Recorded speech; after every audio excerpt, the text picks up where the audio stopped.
suggest, there is enough creativity, diversity, everything is there. What government has to do is create government and private partnership to create some centers which will produce something tangible research, not just fundamental. And that will sow the seed for the innovation. And it's not an overnight process, it will take 10 years from today. Okay, government-private partnerships. So again, you look at a software industry that we created, right? We didn't go out and say that we are going to build an Indian operating system. That's not how our software industry came about.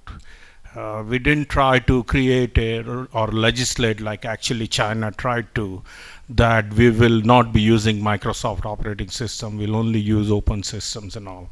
I think in a similar fashion, we have to think in terms of the sequencing of our efforts correctly. I'm not saying that the fab is not needed ever.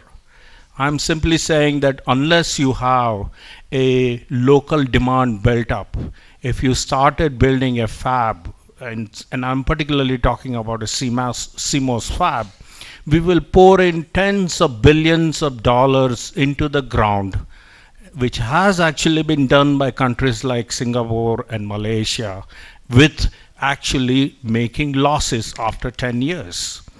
The only independent fab that makes money is a TSMC.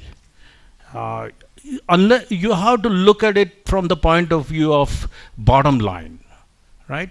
You create a fabulous semiconductor companies, they create a demand for all the ICs. Then you go ahead and build a small prototype fabs which actually give you a quick turnaround. And then you think in terms of fab as a business. So, and the last point I would make, if I may, on the government aspect of it, there is a lot that a government can do. I think the problem in the way we look at it is saying that government is going to go after a high profile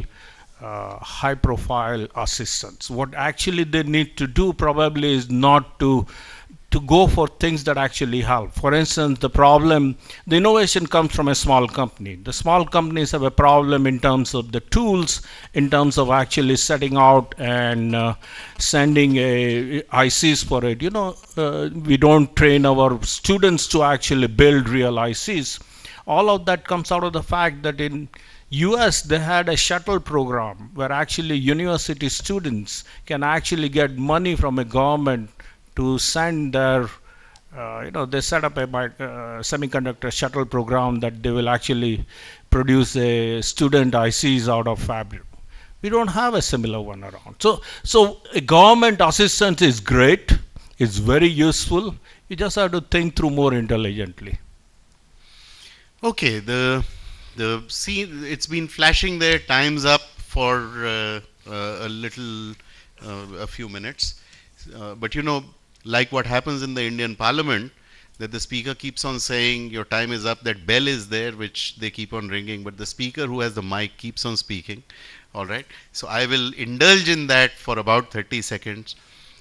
In this particular session, we have looked at some of the key things which are required to fuel the entrepreneurial ecosystem in terms of having a vision, in terms of ensuring that we are working with innovative technologies, and in terms of ensuring that there is a full-fledged ecosystem built around innovation centers, peoples and skills. And in terms of government, we are talking about more partnership, tax breaks, and so on in terms of ensuring that entrepreneurship truly happens in this sector. Thank you very much. Thank you, fellow panelists. I think it has been really wonderful. Thank you. Thank you so much. Once again, I'd like to thank the moderator and the panelists, and may I request them to stay on stage for a couple of minutes, please. May I request Mr. Guru Ganesan, Member ISA Executive Council and Managing Director, ARM Embedded Technologies Private Limited, to give away tokens of appreciation to our very eminent panelists and moderator today.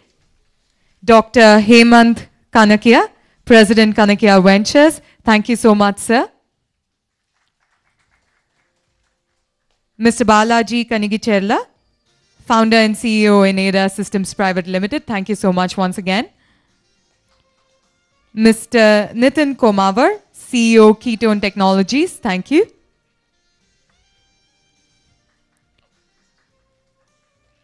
Mr. Vijay Nayak, CEO and President, Karmic US. Thank you so much once again.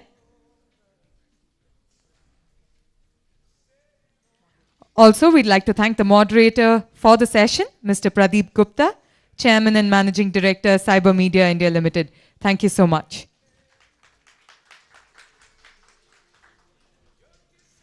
All right, we now break for tea. May I request all of you to reassemble in 10 minutes, please?